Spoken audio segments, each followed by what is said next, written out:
The 13-speed SRAM Red XPLR AXS gravel group is here, and there is a lot going on, including a new straight-parallelogram derailleur that mounts around the axle on frames that have the Universal Derailleur Hanger design, the elimination of all adjustment screws on said rear derailleur, many new chainring options, but only one cassette, the 1046, a group set weight of 2,476 grams, including a power meter, and yes, 13 cogs on the 1046 cassette. I was one of a few journalists invited to the global launch of the new group in the Alps, and the only one in attendance from the US. There, over 3 point-to-point days starting in Innsbruck, we tested the group up and over an alpine climb, on gravel forest pass, on farm roads, and then down into the heart of Munich on a variety of surfaces, including asphalt and even a bit of cobbles. In this video, I'll give you all the details about what's new with this group, what carries over from existing technology, and my experiences riding it in the Alps and here in Colorado. On the whole, I'm pretty impressed with this group, but there are a few things to keep in mind if you're considering buying the group or a bike with the group. Even if you're not considering buying this particular group, I'll explain what it means for gravel bike design in general going forward. I'll talk about the new Zip 303 Explorer wheels, which are crazy wide. This is flush with a 45mm tire. And I'll talk about the Zip Explorer handlebars, which I am unreasonably excited about. What's there to be excited about? It's a handlebar. Well, I'll tell you. Now hit subscribe and let's head up into the Alps and down into the details of the new SRAM Red XPLR AXS 13-speed gravel group set.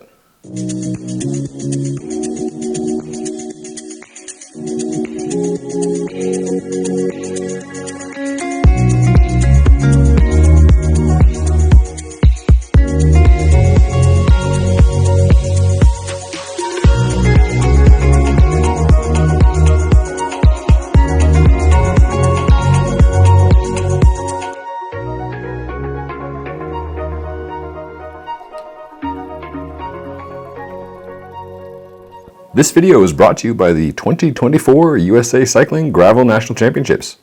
Save $50 on your registration for the September 8th race in Gering, Nebraska with the code on screen. In the bike world, many new products consist of small iterative changes as brands try to make small improvements or just come out with a product, be it a bike or a wheel or a component, to keep up with the Joneses. Here, we've got some major wholesale changes. There's a whole lot of new. From what it is and how it works to how it's installed and what frames it is compatible with. That would be UDH frames only. I'll break it down into chunks and you can use the table of contents below to jump around if you like. I'll give you the details first and then my ride impressions at the end.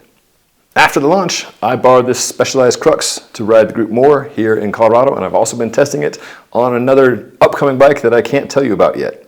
Let's start with the name, SRAM Red XPLR AXS, not to be confused with SRAM Red XPLR ETAP AXS, which is the 12-speed group still on the market on many new bikes. ETAP was a build on SRAM's double tap, the original mechanical road shifting system where pressing the shift lever once caused the chain to move in one direction and pressing it further or double tapping it caused it to move in the other direction. Now you're probably familiar with the SRAM electronic shifting logic in that you press the right shifter to move the chain down the cassette, you press the left shifter to move the chain up the cassette, and if you have a front derailleur, you press both at the same time. Here, there is no front derailleur. But at the end of the day, the shift levers are just buttons, and now the new levers have buttons on the hoods as well. And all of these can be programmed to do multiple functions. Now it's just AXS, which means all these electronic parts talk to each other and to bike computers like the new Hammerhead Crew and the Quart Power Meter, each of which are part of the broader SRAM family, now along with Zip, Time, RockShox, and Velocio.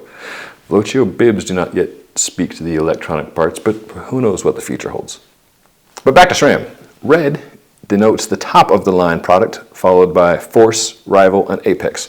There are not yet 13-speed Explorer groups in those lower tiers.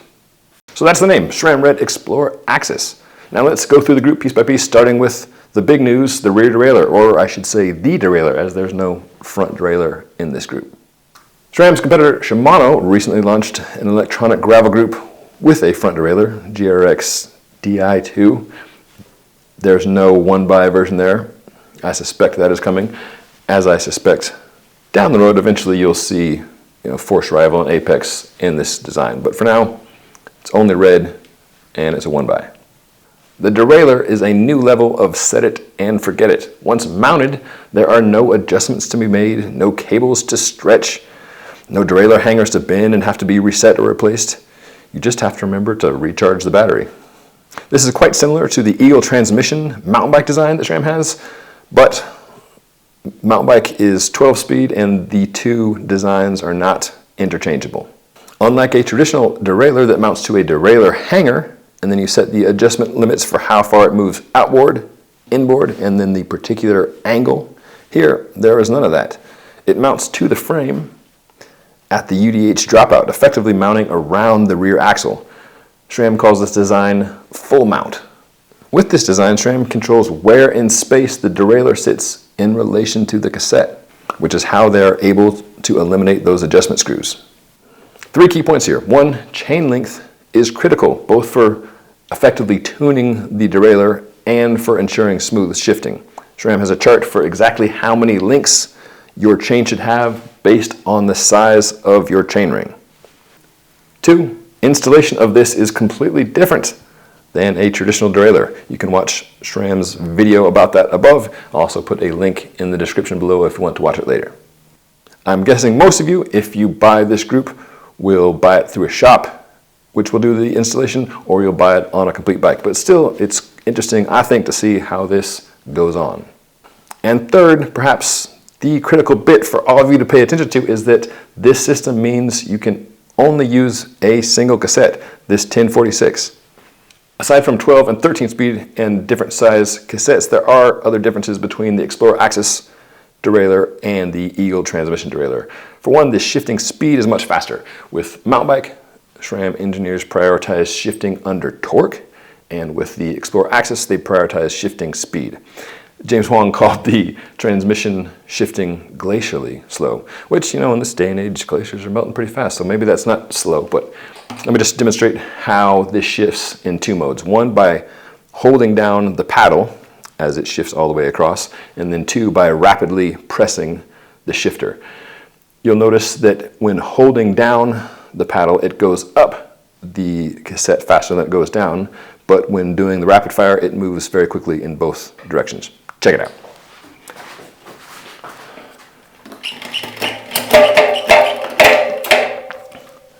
This is me holding down the paddle and allowing it to shift at its own speed. Pretty quick, right? We'll do that, go in the opposite direction.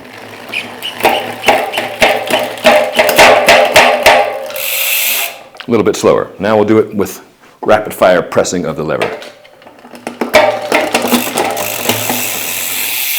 Quick, and then the other direction where it's more noticeable. So for me, that's perfectly acceptable shifting speed. Perhaps a more pertinent question is, why have a new system at all that requires all this new stuff and is incompatible with existing frames? Well, so SRAM and bike companies can sell you more stuff, and I have something to talk about as I sit here in my garage. Also, to eliminate some of the adjustments and variables that can happen on existing bikes. Not just the initial setup or chain stretch, but when you're out riding and you either have a crash or the bike tips over, perhaps when you're setting up that sweet Instagram shot and the bike falls over and it bends your derailleur hanger, this can eliminate some of that damage. Got a few friends that work at bike shops who have expressed frustration with trying to keep mechanical Eagle bikes in tune that have a much larger derailleur when the derailleur hanger gets a bit bent, because rental bikes take a fair amount of wear and tear. By having this completely fixed in relation to the cassette, you take that out of the equation. Same goes for traveling. When you've got this in the back of the car or the top of the car in a bike bag or a bike box, having a rock solid connection just eliminates that one place for that one thing to go wrong. The common question is, okay, so a derailleur hanger existed for a reason. One being to absorb that impact, whether it's a crash or the Instagram tip over. So now when force hits the derailleur, where does that force go?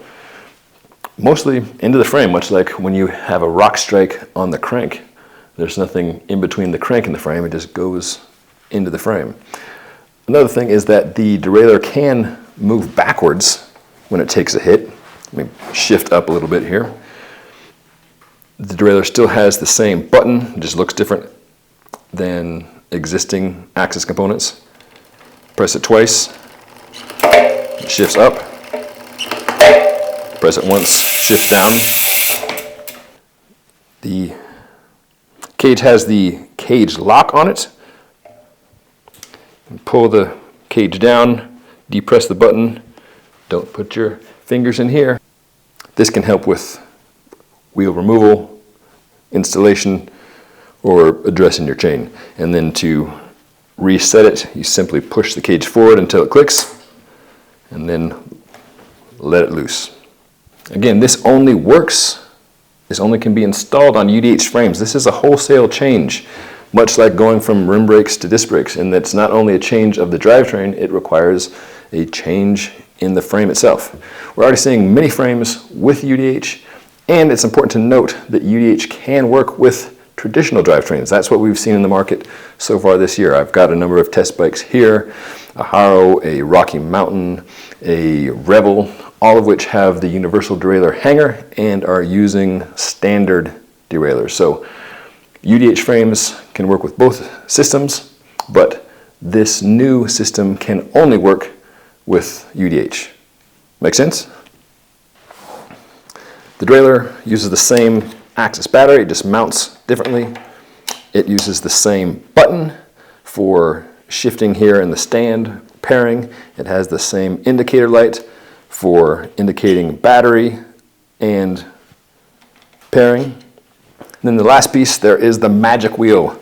The lower jockey is like the mountain bike transmission design. If you get something wedged in there, it can continue to rotate. It requires a bit of force, but it can continue to rotate. This is different than the road group, which looks like this, but it doesn't have the magic wheel. So this, see if I can do this without knocking the bike out of the stand. Or breaking the spokes. Shh, sorry, Zip. Okay, we'll put this into the pulley wheel, hopefully not into the spokes. So you can keep pedaling. The idea is that if a stick or something pops up in there, it's not going to put the derailleur cage into the wheel. You'll feel some drag, and hopefully you'll notice that, pull over, stop, and take it out. But that is the magic pulley design on the Red XPLR AXS derailleur. There's also a clutch tuned for gravel, which means there's a little bit less force than the Eagle transmission, but still a bit more than on the roadside. Now let's talk cassette. 288 grams, 13 cogs, from 10 to 46. Down low, those are all small steps: 10, 11, 12, 13, 15, 17, 19, 21, 24, 28, 32, 38, and 46. It's quite similar to the SRAM 12-speed road cassette that's a 1036, but you just get the 46 up top, and instead of a 36 there's a 38. So obviously bigger jumps up here on the desperately steep bits, but then smaller steps down low at the higher speed gears. Top three are aluminum, the rest are machined steel, and then there's a little red indicator in there, a little piece of plastic that indicates where the chain should be when you're setting up that initial chain length. You can have whatever cassette you like, as long as it's this one, 1046. Up here though, you've got a variety of choices. You've got 6 crank arm lengths, noticeably different from Shimano GRX, which has 3 options, and then you've got a host of chain ring options, from 38 to 46 in this style, and then also 48 to 52 teeth in the Aero style. There's an integrated power meter, and very much unlike the road power meter, which is integrated with the chain rings, here you can remove the ring. It requires a tool to twist it off. It's a thread mount ring.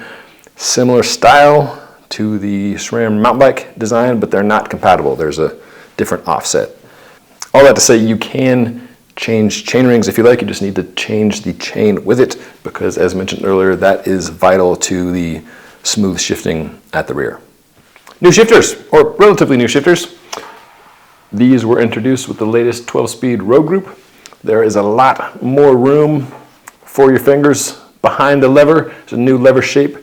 Comes outward slightly, and there's a whole lot more power, particularly when braking up here as well as when braking in the drops. And there are buttons just inside where your thumbs sit, which can be programmed to shift or to control a computer, or if you have a dropper post to activate the dropper post. Anything within the AXS ecosystem plus computers, not just the Hammerhead, but also Garmin and Wahoo computers can be controlled by these buttons.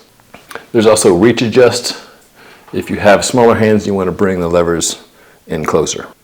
I'll put a link to my Red AXS video in the description below, so you can also watch that after this video if you like. In addition to the levers, the crank arms also carry over from the latest Road 12-speed. The rotors, calipers carry over, and the chain. When I first saw this group at Unbound Gravel this year, I guessed incorrectly that this was a 13-speed specific chain. It's not the case. This is the same chain as exists on the 12-speed road group. Speaking of the chain, some of you had asked how this new chain handles wax. Let me show you. I've got a chain back here I just waxed. I think the question was, do the little holes fill up with wax? So there's what a freshly waxed SRAM chain looks like. So no, those holes don't seem to fill up. This video is brought to you by the 2024 USA Cycling Gravel Nationals, where Americans will get a shot at national champion jerseys across various age groups, and the pros will race for national titles and a $40,000 purse. I raced the inaugural Gravel Nats last year and got second in the 45 plus group. So close, dang it! The courses in Gering, Nebraska are the same this year, so you can check out my course preview video for all the beta there. Just note that the single track section has been removed. Wind, sand, hills, washboards, and of course your other competitors are the primary challenges. The pros and age groups up to age 50 race 131 miles. Riders 50 to 64 race 88 miles, and those 65 and older race 57 miles. Save $50 on your registration for the September 8th race with the code on screen. Now let's talk the subjective part, the feels, what this group is like to ride, how it compares to gravel groups from Shimano and Campagnolo, and talk about the zip wheels and cockpit. Overall, I find this to be an excellent, well-balanced option for gravel. The trick with One By has been to have a cassette that is wide enough to have enough range on the low and the top end and not have giant jumps between those gears. The 1046 is getting pretty darn close to that when you've got 13 cogs in there. SRAM is certainly not the first there. Campagnolo came out with its Ekar group years ago, and that had still has a great range. With Ekar, you've got 4 cassette options, 936 all the way up to a 1048. Shimano has 1045 and 1051 options. The 1051 obviously is a bigger range, but that's getting into those big jumps that I'm not a big fan of. One of the first times I rode a One By on a drop bar bike was at the 2016 Tour of Flanders Sportif, a wonderful event I recommend to anybody who likes riding road bikes. Started out with a 46 tooth ring, which I found to be good for the flats and downhills, but a little bit steep when paired with an 1136, which at the time that was the big cassette in the back, an 1136. The next day we put on a 42 tooth ring, and that was good for the climbs, but then I'd get spun out very easily on not just the descents, but just on some of the flat, fast sections in a big group. Later on in the week, in between Flanders and Paris-Roubaix, I rode a Rally Roker, which had a 44 tooth ring and a 1042 cassette, and I found like, aha, now I finally got enough rope on both ends. But in all 3 of those systems, I felt like the jumps between the cogs were too much. My question at the time was, what is wrong with a 2x? That gives you enough rope at both ends and small jumps in between.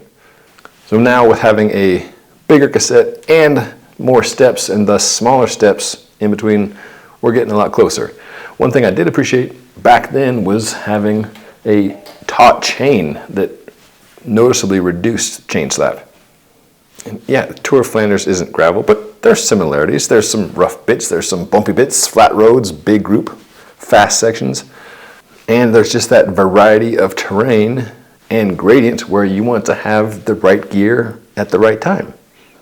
At SRAM's global launch in the Alps, I really appreciated, yes, the fantastic riding.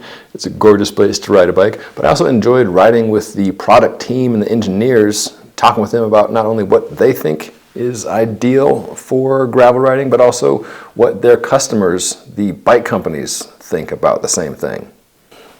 And just like you have to pick what gear goes on your bike, product managers at bike companies have to decide, okay, should we spec this with a 40 tooth ring, a 42, a 44, etc. It seems like the 40 is going to be pretty standard for most bikes, and maybe some racier bikes might go up to a 42 tooth ring.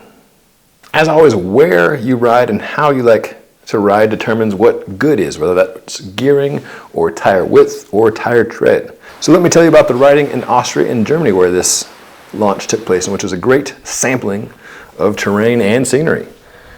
The first day, riding from near Innsbruck, included a climb up a valley floor and then a big 10-mile climb up to the Carvendale house. That averaged about 5%, but then the last 2.5 miles were almost a 10% average.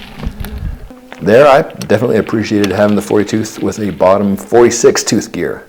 That was enough to keep spinning. One thing I appreciate about the AXS website is you can look at all the data in retrospect. So there's like your perception of what's happening and there's the reality of what's happening, and they don't often match up. So it's good to go back and look and see, okay, how much time did I spend in what gear? And SRAM records and nicely displays all that data. So let's look at some of that here. So here's that first day, starting from near Innsbruck and then going up and over a big climb. And this says I shifted 1,000 times. And you can see the 40 tooth chainring and then the spread of how much time was spent in each cog. And you can also look at this by distance. You can tell, like, I spent a lot of time in the 10. Then you can do a breakdown of how much power, total work and average power was done in each cog. I wasn't in the 46 that often, but when I was grinding it, trying to get my carcass up these steep climbs. So high power on average for the low cogs, which makes sense, even if you're not spending a lot of time there. When you're in them, you're often desperate trying to get up a steep bit.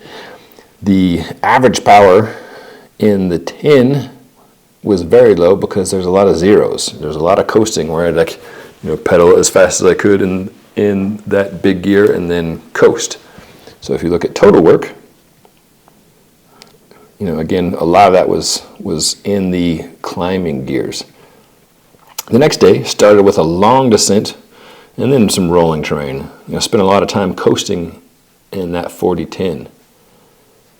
There's some things I just take for granted now with modern groups, whether that's a Shimano or the SRAM Explorer stuff, in that the clutch derailleur is a thing of beauty.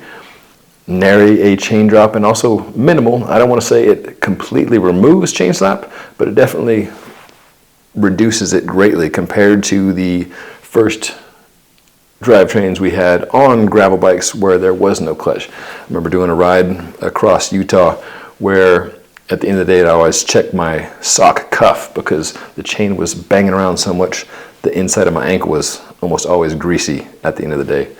So having a clutch is a simple but highly effective thing. So yeah, that's just an expectation now that of course your chain shouldn't come off your chain ring, regardless of how poorly your line choice is or how rough the roads are. And over the 3 days riding and in the riding at home since, I've had 0 chain drops on this. Day 2, 1,200 shifts. Looking at time, a lot of time in the 28, a lot of time in the 10. The vast majority of the distance in that 10. Looking at power, pretty well balanced across a cassette. Day 3 started with a long descent and it was pretty flat all the way into Munich, where the Euros were still going on. A common question among the critics of gravel in general is, why not just ride a mountain bike? Well, it's because so much of gravel is the in-between stuff. Like, yes, when you get in the chunkier bits, a mountain bike might make sense for that, but gravel is a whole spectrum of things, right? And often you're on pavement or really hard packed dirt. And the question is always, what's the most efficient, most comfortable, most fun way to do that, to traverse that wide variety of terrain? Zip has some answers there with the 303 Explorer wheels, which are crazy wide at 32 mil internal. Most gravel wheels are 24, 25 millimeter internal. These guys are also huge on the outside. These are 45 millimeter tires, and the rims, as you can see, are almost flush with the tires. The wheels are hookless, and the top of the rim is almost 4 mil wide on either side, helping with strength and helping to disperse pressure and hopefully avoid pinch flats. A couple main goals with these wheels. One is girthiness, right? Being able to support wide tires to run low pressures, and being aero with and for wide tires. I appreciate the feeling of both these things. They're pretty light for a 45 mil deep, super wide rim at about 1,500 grams. Compare that to approximately 1,600 grams for the 50 mil DT Swiss GRC 1100 aero gravel wheels that I just reviewed. I'll do a full video on these soon, but suffice it to say, with this enormous aero size, it's kind of similar to the wholesale change that's going on with the drivetrain. Another Zip piece that I'm, as I said, unreasonably excited about is the handlebars. Basically because they're just very comfortable for a couple reasons. One, you've got wide tops to disperse the pressure, and two, because Zip and SRAM are in the same family, they can make things that complement each other. And the bar is wide all the way up until where the hoods start. So instead of having two very different diameters, you've got effectively one continuous width. Pretty simple thing, but a great end result.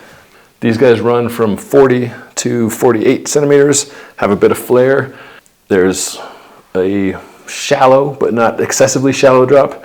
The only thing that I don't really care for is at the very end, the bars tweak out. I don't understand what that's all about, but the rest of the shape I feel is fantastically comfortable. And for all the talk we bike nerds give specific parts or frames or weights or things, so much of your ride experience comes down to the contact points. Is your butt happy on the saddle? Are your hands happy on the bars and the hoods? And that's one thing I like, again, not just about the bar, but these new hoods, is just, they're wide and comfy. More ride impressions from Colorado, where I've been spending more time on this bike and another bike with this group set. We've got a lot of mountains here in Colorado, and some steep ones, but also some really long descents that are pretty pedally and that have exposed some shortcomings of previous one-by systems.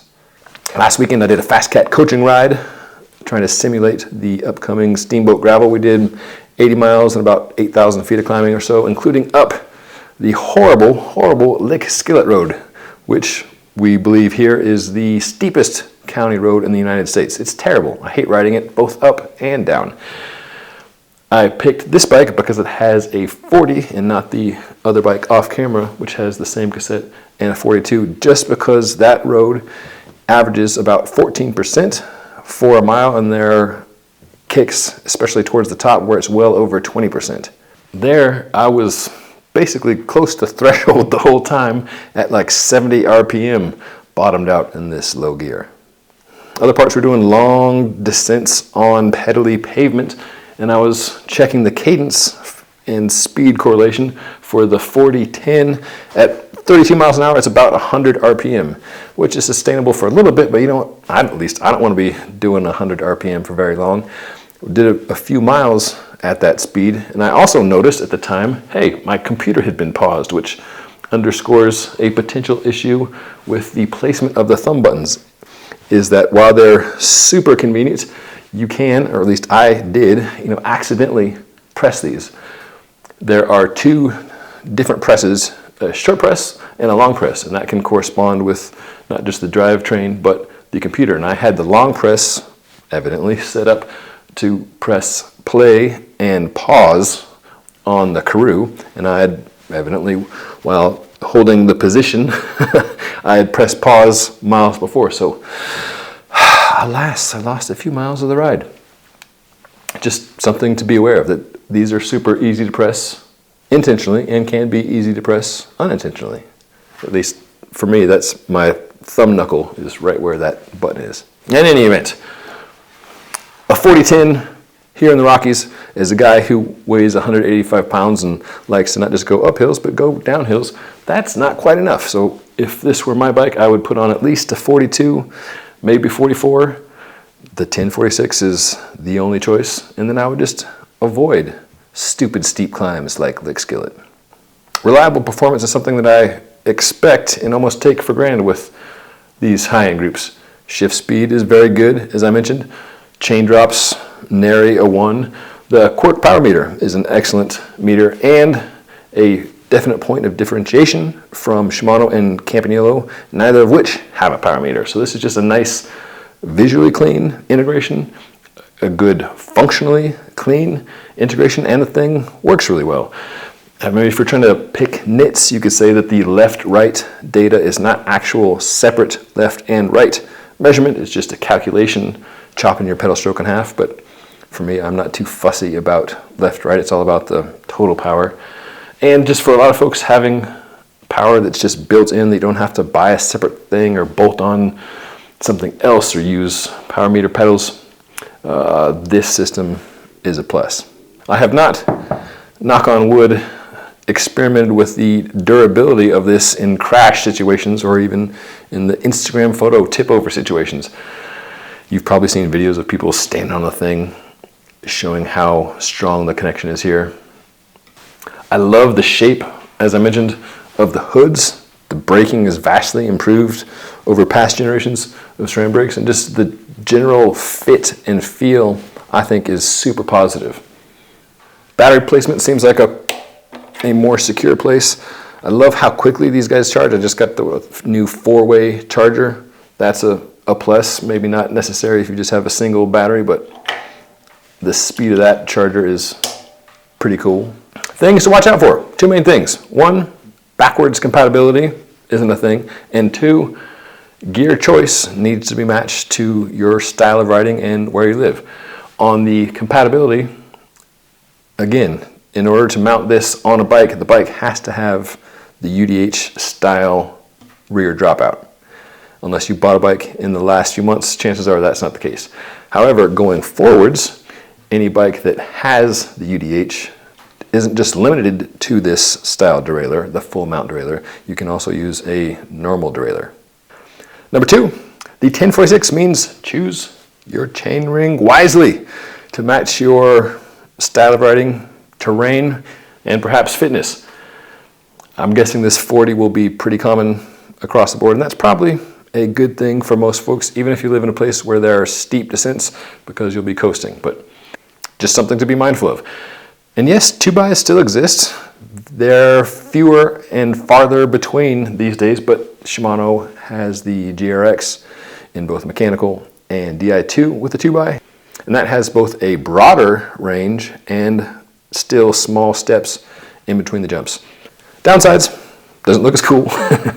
You're not getting an integrated power meter, and it can cause interference with certain tire sizes. The bigger you get, the tighter a fit it gets when you've got a front derailleur involved.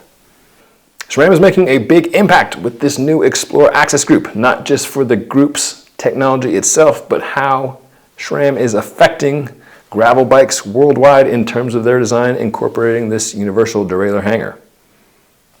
On the mountain bike side, SRAM is drubbing Shimano in terms of spec on bikes in the middle range and up, and we could see something similar with gravel bikes. One major American brand that I spoke to, for instance, for its 2025 gravel lineup has 0 bikes spec'd with Shimano. SRAM Red XPLR AXS, 13 speed, full mount, straight parallelogram derailleur, 1 cassette to rule them all, 1046. If you change the chain ring, you've got to change the chain with it. I expect to see this trickle down to SRAM's other groups, Force, Rival, Apex, but for now it is Red and Red alone. We're going to see a lot of this new group going forward, and certainly see a lot of the new UDH frame design happening. Come back in a couple weeks and you can see a review of a new gravel bike that I've been testing with this group set. And I'd like to see what questions you have about this new group. Leave those in the comments below. I will do my best to answer them. In the meantime, thanks for watching. Thanks for subscribing. Whether you like 1-speed, 13-speed, or even a 2x, I hope you get out there and enjoy the ride.